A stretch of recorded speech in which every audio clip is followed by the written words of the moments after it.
Hello from New York, I'm Chris Hayes. With me this morning, I have Democratic Congressman Steve Cohen of Tennessee, Esther Armah from WBAI's Wake Up Call, Elise Jordan, former speechwriter for Condoleeza Rice, and Mike Daisey, creator of The Agony and the Ecstasy of Steve Jobs. And we are talking about American manufacturing, America's economic future, China, Apple.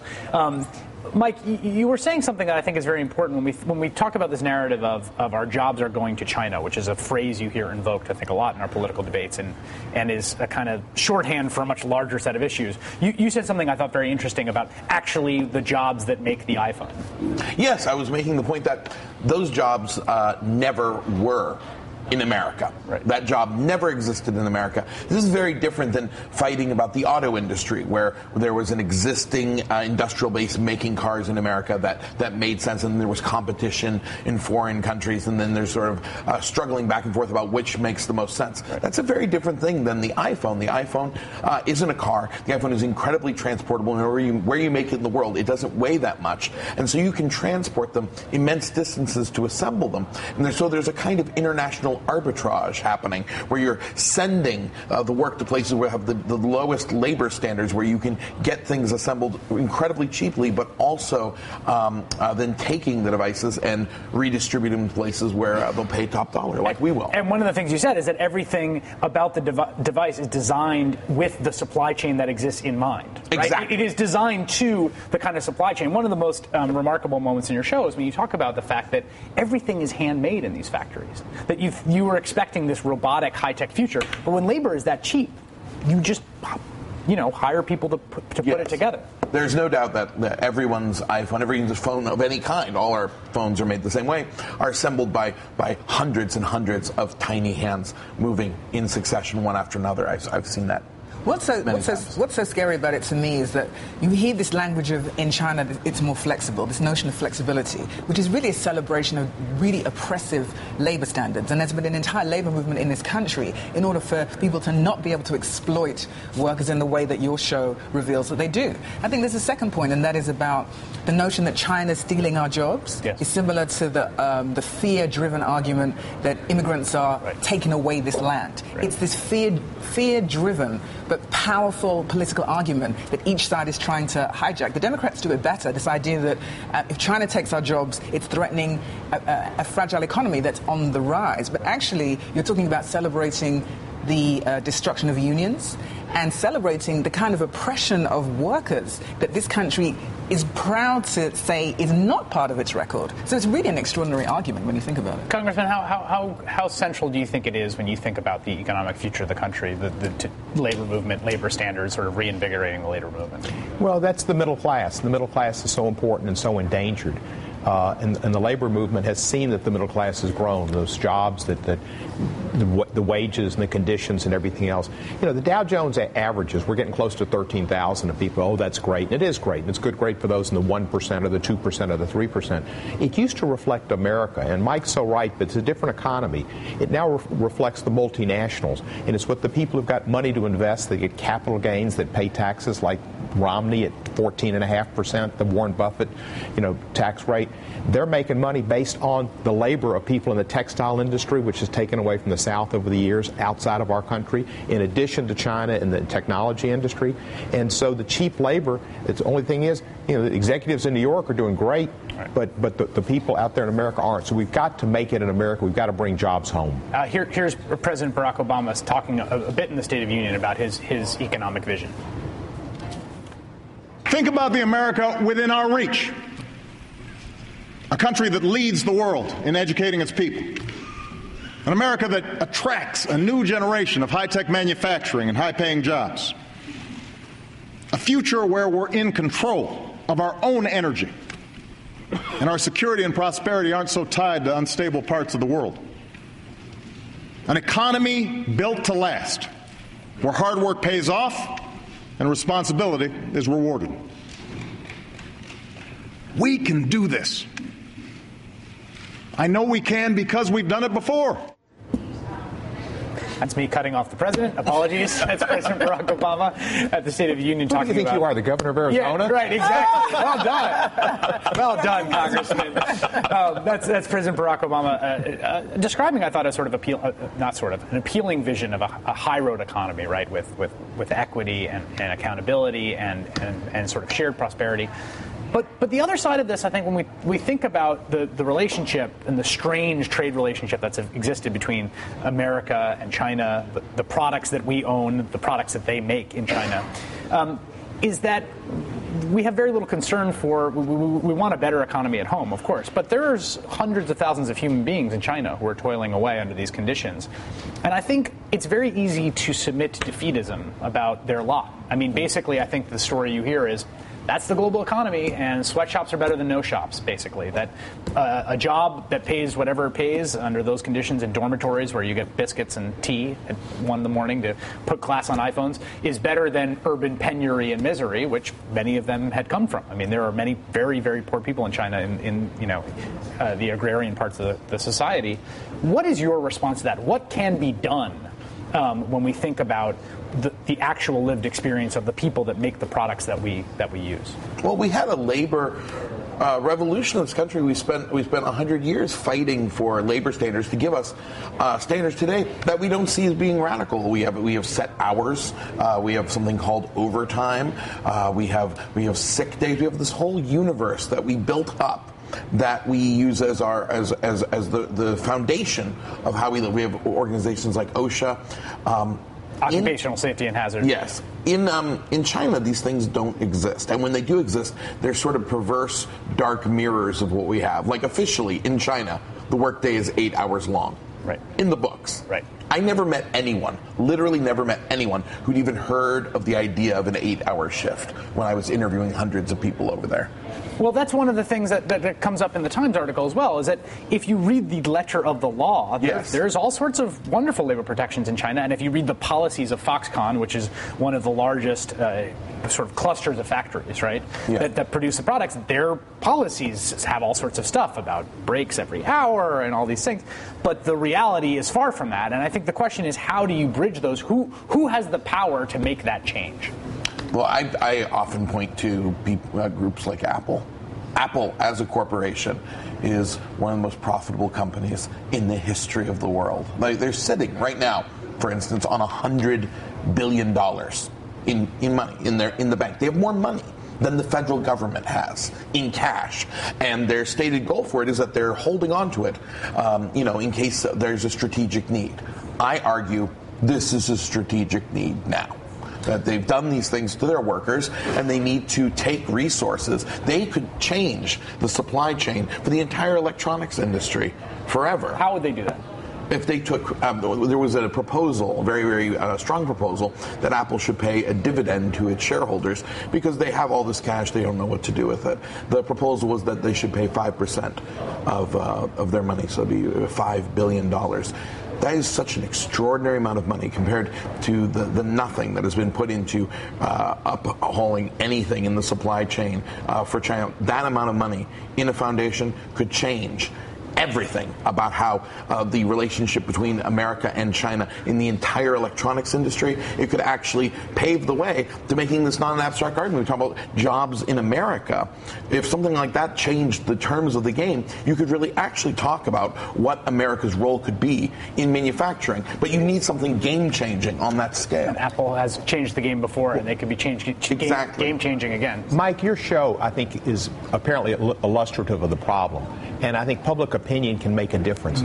We all saw War Horse, and you look at what the Germans, how they treated Joey, and it's like, oh my God, look what they're doing to those animals, we'll use it till it dies. It's the same thing the Chinese are using with their workers, making our iPads and our iPhones. And when you realize what's going on, your public opinion that you're raising, the public opinion of people, may make Apple become a better American citizen. Well, Apple is right now, I think, based on both the fallout from your show, the piece on This American Life, and now these two pieces on the New York Times, it's pretty clear that they are worried about their brand, because there is such a radical cognitive disconnect between the shiny device that we hold in our hands and the one detail in the New York Times story that stuck out to me so much, which was the aluminum dust in the corners of the eyes of workers that work in the factories that produced the product. Mike Daisey, creator and star of The Agony and Ecstasy of Steve Jobs, returning to the program. Thank you so much for the work that you do. I really, really appreciate it. I appreciate you coming. Thank you. We'll be right back.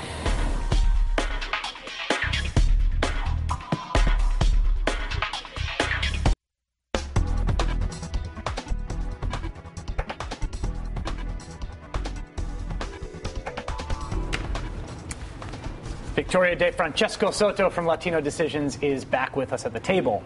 And back in 2009, President Obama promised to make investigating those responsible for the housing crisis a top priority of his administration. 3 years later, it's hard to say that that promise has been met. On Tuesday, however, President Obama announced a new Justice Department task force to investigate mortgage and securitization fraud. I'm asking my Attorney General to create a special unit of federal prosecutors and leading state attorney general to expand our investigations into the abuse of lending and packaging of risky mortgages that led to the housing crisis. This new unit will hold accountable those who broke the law, speed assistance to homeowners, and help turn the page on an era of recklessness that hurt so many Americans. On Friday, the Justice Department announced that they had issued civil subpoenas to 11 financial institutions. And today, it's my great pleasure to welcome to the program one of the co-chairs of the new investigative unit, New York Attorney General Eric Schneiderman. Mr. Schneiderman, thanks so much for joining us. I really appreciate it. Thanks, Chris. Eric's fine. I want to start. This is difficult. In the abstract, I think people understand. There was a lot that happened during the housing bubble and the securitization machine that was fraudulent, that was misleading to investors and also to the people on the receiving ends of loans, and that ultimately precipitated the crash.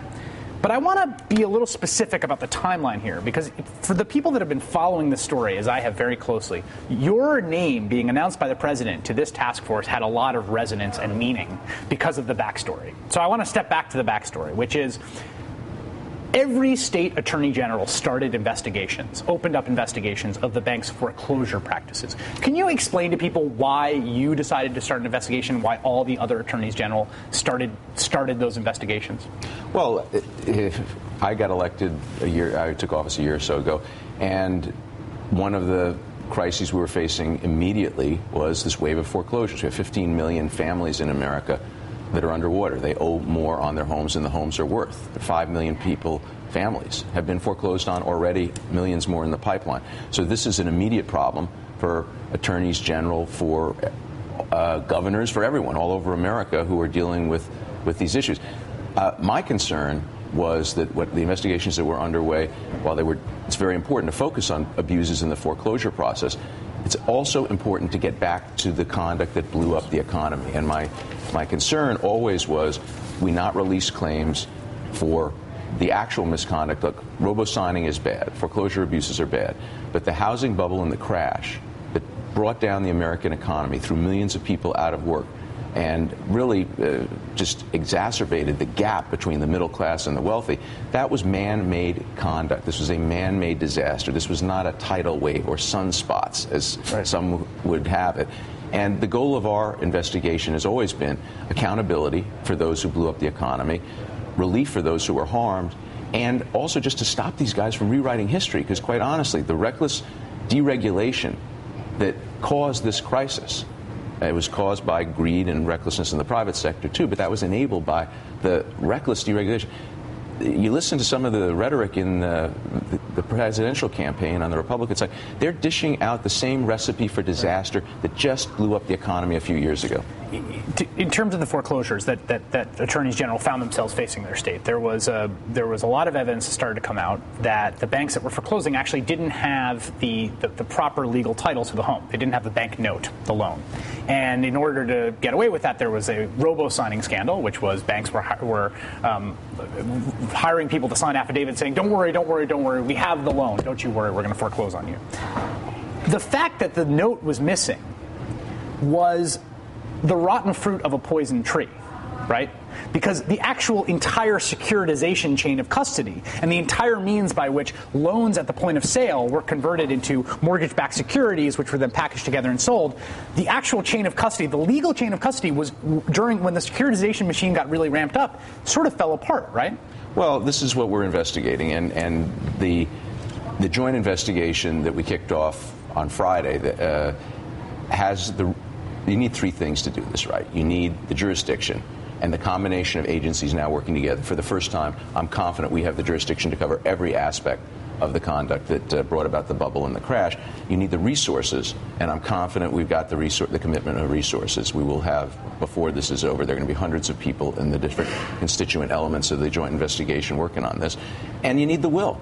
And I got to tell you, the president's commitment, his language in the State of the Union, followed up by what Attorney General Holder announced and my interaction with my other colleagues, we have the will to pursue this. So it's very important to step back, as you're saying, and consider the implications of things that are coming up in foreclosure proceedings for the bubble and the crash. Back a decade ago, a mortgage-backed security was a good investment. Just a pool of mortgages, you buy a share of the income stream from the mortgages. Everyone had 30-year fixed-rate mortgages. I had a 30-year fixed-rate mortgage. And America was still in this lend and hold model. The bank lent you the money, the bank held the mortgage, you paid off the bank that lent it to you. It changed into what you just called the securitization machine. The point wasn't to finance people to buy homes. The point was to pour as many mortgages as you could, as fast as you could, into these trusts, sell off the shares, go get more mortgages. And there was almost an element of desperation that took over, and the need for speed created sloppiness, and that's a lot of what we're investigating. That's where you see things like mortgages not getting properly deposited into trusts, or mortgages that didn't meet the requirements for the trust. And the implications of this go way beyond the securities fraud, which is a lot of people are focused on. If you didn't have all of the mortgages in the trust, when you went to the monoline insurers and said, please insure us, there are implications for insurance fraud. When you went to the taxing authorities and said, we want to have the tax status so this trust is not taxed twice, tax fraud is a possibility. The fact that we've now got the IRS on this joint investigation, the fact that we've got the new Consumer Financial Protection Bureau with Rich Cordray and his people in on this, we have the team we need to dig in on every aspect of this, where there are cases where in New York our statute of limitations is short, so you can't go back far enough in time. The federal statutes are longer. The combination of folks and agencies who are in this joint investigation really give me confidence that we're going to be able to get at every aspect of this. I want to ask some more details about how this investigation is going to work, how the task force you've been charged with is going to work as well, right after we take this break.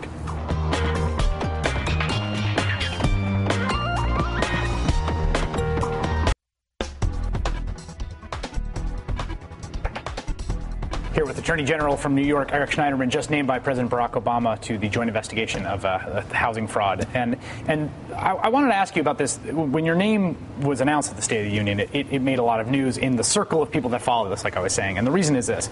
There have been these 50 investigations initiated by every Attorney General. There was a process by which a settlement was being negotiated. Tom Miller, who was the Attorney General from Iowa, was heading that up. And there was a lot of fear that settlement was going to be way too lenient on the banks and release them essentially from accountability, legally release them. And there were attorneys general, yourself was one of them, Beau Biden, who we've had a guest on the program, Kamala Harris from California, who basically objected and said, no, we want to make sure that there is accountability. So when your name came up as the person to head this task force, there were two theories. One was that Attorney General Eric Schneiderman has won, and the other was Attorney General Eric Schneiderman has been co-opted by the White House. So I want to give you an opportunity to say which of those two it is. I don't. None of the above. I mean, this is not an example of me winning, but you did frame up the issue when I got elected. The multi-state negotiations which were going on, which have to do again with post-crash misconduct. This has to do with abuses in the foreclosure process, not with what my working group is investigating, which is the conduct that blew up the economy in the first place. And there was a negotiation underway, and when I first came in, the banks understand. And look, I spent 15 years in a corporate law firm. I used to represent Merrill Lynch and other financial institutions. I'm familiar with this area, and I'm familiar with these guys. They wanted as broad a release as they could get. If I was representing them, I would too. They wanted a release from all their misconduct in return for settling claims. It really had to do with a relatively narrow set of issues: robo-signing, foreclosure abuse. It's good to have a servicing settlement. I've never objected to that. You want harder rules of the road going forward. You want principal reduction for homeowners. You want there was a lot of good stuff in that settlement. I drew a hard line, though, and said there's absolutely no way I'm going to join if you're going to give these guys a release from the other conduct that hasn't even been investigated yet, or the investigations are underway but haven't come to fruition. First rule of responsible prosecution: you don't release claims that haven't been investigated. So I drew a line on that, but it really wasn't about me winning. Sure. There was this incredible public outcry from activist groups like Move On and the coalition of housing activists, civil rights groups, progressive members of Congress, like our colleague here, and labor, organized labor, absolutely adamant that you do not release the claims for the conduct that blew up the economy. And so I'm very confident now that whatever releases might be granted in the servicing settlement that's being negotiated are not going to impede our investigation. We didn't all stand up there on Friday and say we're investigating all of the conduct that blew up the economy with the thought in mind that in a few weeks from now we're going to release all the claims we just said we're investigating. That's not happening. That is the president has been absolutely clear. We're going after the stuff that blew up the economy in our working group. We're going after the possibilities of tax fraud, insurance fraud, securities fraud. We're going to look at this stuff very carefully. We have the jurisdiction, we have the resources, we have the will, and then the servicing settlement is designed to deal with the day-to-day problems people are facing with foreclosure abuse. And I know Congressman Cohen has been pushing for provisions to mandate mediation between lenders and homeowners. That sort of stuff has to take place, but that's really very separate from the issues we're looking at. In terms of the resources, our staff was doing some research, and I was surprised to see on the FBI, we were going through the FBI's website, during the savings and loan investigation, the FBI had 1,000 members of the FBI, 1,000 members of the FBI tasked to it. During the Enron investigation, which was just one company, 40 FBI investigators were tasked with that investigation. What kind of staff are you going to have? The initial reports I've seen have said 10 FBI agents, but I'm imagining that's not the whole kit and caboodle. But when you say resources, what kind of scale are we talking about? Because as you've noted, this is very complex stuff. These are presumably, if there are going to be civil or criminal cases brought, these are very, very difficult cases to bring. There's a massive paper trail, a tremendous amount of technical legal knowledge that has to be marshaled, tons of documents to go through. What kind of scale of resources are you really going to have? We're going to have, I don't know exactly, but I'm sure there'll be hundreds of people working on it. It's important to understand that the joint investigation is not structured to stop any of us from bringing our own cases. Right. My office will be bringing cases in the course of the next few weeks that are coordinated with our colleagues, but the people in my office have been working on this for the last 8 months aren't stopping work just because we've now got a joint investigation. Attorney General Holder had an initial commitment that he announced to the core of the working group of 55 people, agents and lawyers, and we're going to be adding to that. That's just from the Civil Division of the Justice Department. We also have folks from the Consumer Financial Protection Bureau. We have people from U.S. Attorney's offices. U.S. Attorney Walsh from Colorado is another one of the co-chairs to help coordinate the activities of the U.S. Attorney's offices. So we're going to have hundreds of people working on this, but more importantly, the overlay of jurisdiction of these different entities is what guarantees our ability to inquire into everything. Every mortgage-backed security issued in the last decade was either a New York trust or a Delaware trust. You mentioned Attorney General Biden. He and I started collaborating when we realized that we had jurisdiction over these trusts and that the investor claims that have to be resolved at some point, the people who bought these mortgage-backed securities only to see them collapse, they have to come through New York and Delaware to do it. Our jurisdiction, Justice, the SEC, the IRS, the Consumer Financial Protection Bureau, huge addition to the team. Look at the entities that are in this working group, and the lawyers who are looking at this now, and particularly my good friends and colleagues who represent financial services institutions, they understand the implications of this combination of resources and forces. More with Attorney General Eric Schneiderman and my guests here when we come back after this.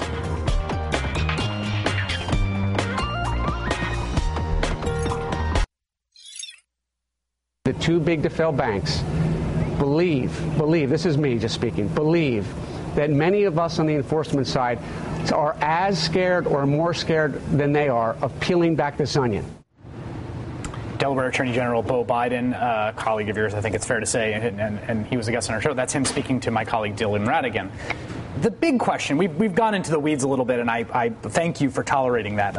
The big question is, why haven't we seen any accountability? I mean, I think this is the head-scratching question in some ways that defines our era. You look around and you see, this is not a nation that has a problem with putting people in jail.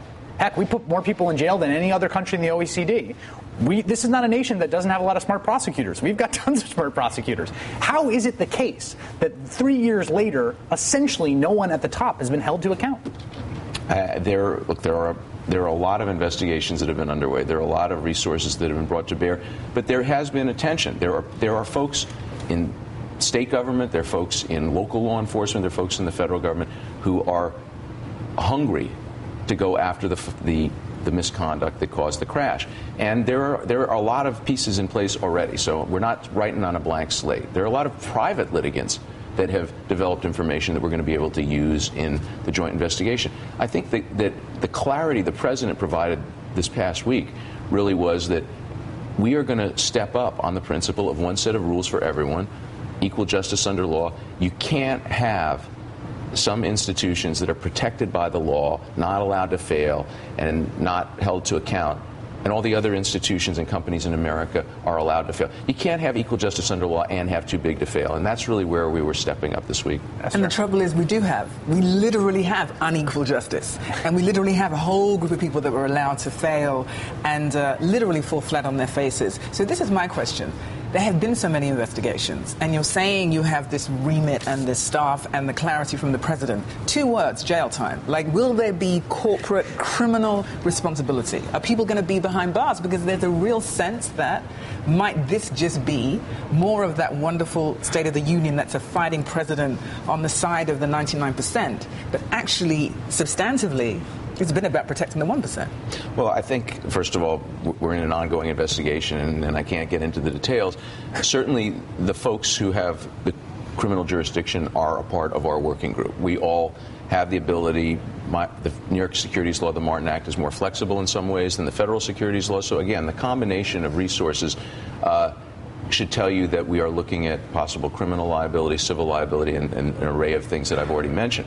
But I think the important thing to understand is this is not just about the president. This is about the American people having risen up over the course of the last year. The political atmosphere right now is so different than it was when I started this conflict over giving the banks a release a year ago. And that's not because of me, and that's not because of Congressman Cohen. That's because of the grassroots uprising that's taken place across this country.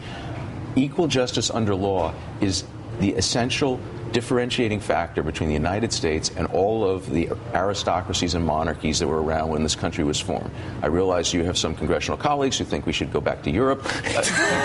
We're not taking equal justice under law back anywhere. That's American. That is quintessentially American, and that's really what we're stepping up on. So everything is on the table. The investigation, we started the joint working group on Friday, so I can't comment on actual results yet. But in the next few weeks, I think you will see indications that this is an active investigation going forward. You will see more subpoenas. 11 were announced on Friday. You will see action by other agencies. You will see cases being filed. Is there a timeline to it? No, there's no timeline, but I assure you if we don't have some concrete results within the next 6-8 months, I'm going to be very disappointed. Congressman. Esther asks, and I understand it from the public's perspective, you want to see people in jail. And Bob Dylan had a great line: you steal a little and they put you in jail, you steal a lot and they make you the king. Right. Well, I don't necessarily want to see anybody in jail. I want to see deferred prosecution agreements to where these corporate criminals have to do some restitution and some remedies to the homeowners, which I think is what you want to see, and to see them reduce principal and work as we've tried to do to get them to mediate. And that's what you get. Putting them in jail, that's great. You see a picture and their stripes and they're picking up litter or something. But making sure that the people who are underwater get to, a little... But what about both? Why can't it be both happen? As opposed to one or the other? There should be restitution, absolutely, because of the billions of people have lost. But shouldn't they also pay for their criminality? Well, that's also part of the American way, isn't it? They should, and I have no problem. Don't let me be the defender of the crooks. But the big thing is getting the homeowners relief, and that's what you get in the DPAs. It's key to our economic recovery. A couple weeks ago, a report came out by the Fed, who usually doesn't get involved in dictating policy or suggestions, and they said, if we want to get out of this economic economic well we're in. We need to fix the housing crisis. We need to get people back into their homes. We need to figure out a way to pump that money back in. And so we're working at it from all sides. And I think while we want to see the criminals put away, let's not forget about the people who are being foreclosed on. I want to say something, though, about this question of jail, and because I think this is important. There's two things that are happening, I think, that sort of produce the securitization machine that produces the crisis. One of them is deregulation and expanding the realm of things that are legal, right? And the Fed was asleep at the switch. I mean, people were going and meeting with the Fed saying lending standards are degrading. There's all these things you need to do. You can enforce tougher standards. They didn't do it. So there was an expansion of what was legal, but there was also, and I'm not a prosecutor, but from what the research I've done, it seems a lot of illegal activity. I mean, people were doing things they knew were fraudulent. They were passing paper they knew was no good. And I think in terms of this notion of what will prevent the next crash, I think seeing someone go to jail who is one of your colleagues has a more profound deterrent effect on the future of our financial system in many respects than passing something like Dodd-Frank in certain ways, because it's personal and it's human, and people that are at the wheel need to know that they're going to be held responsible. New York State Attorney General Eric Schneiderman, new co-chair of the Task Force on Mortgage Fraud. Thank you for taking so much time this morning. I really, really appreciate it. Real pleasure. Thank you. What you should know for the news week ahead, coming up next.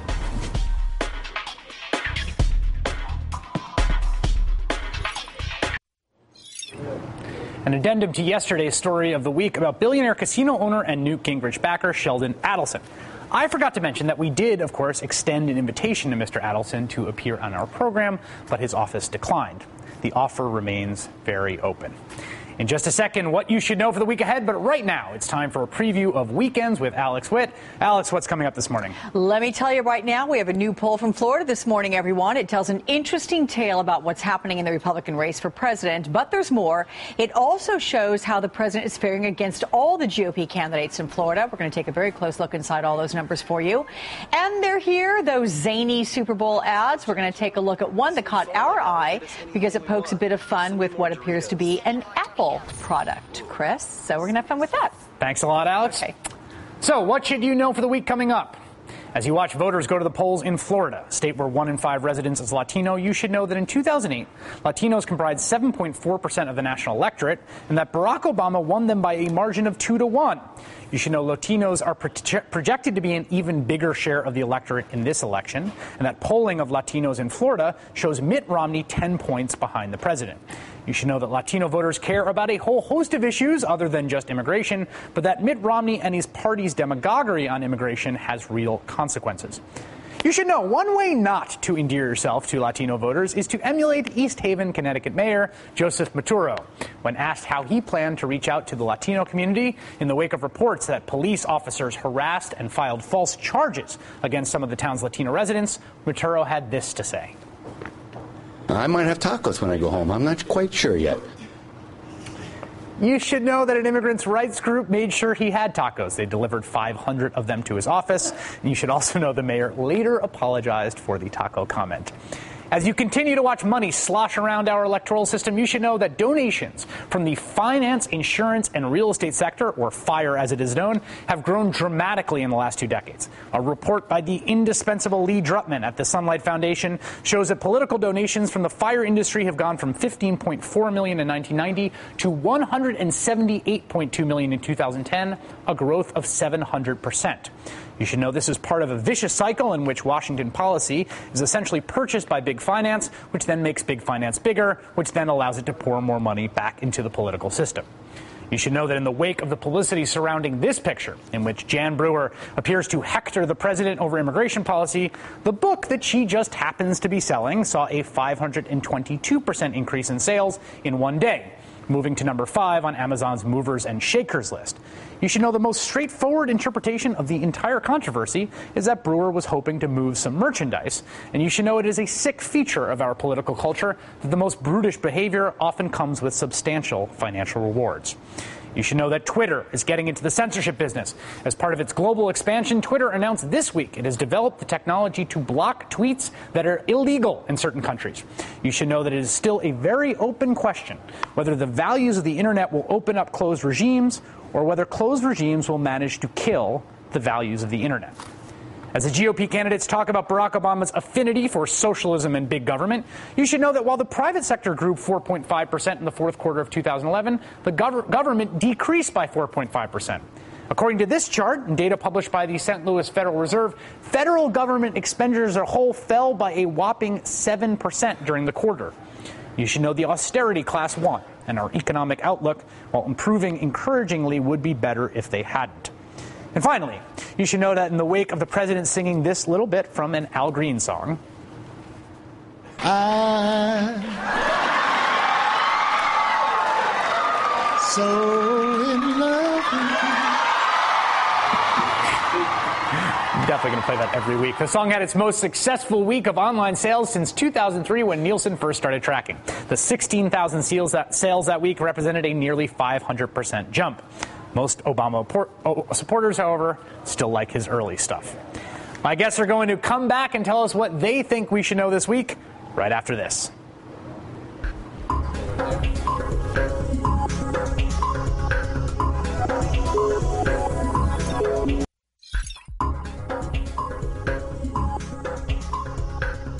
My guests are back to tell us what we should know as the news unfolds this week.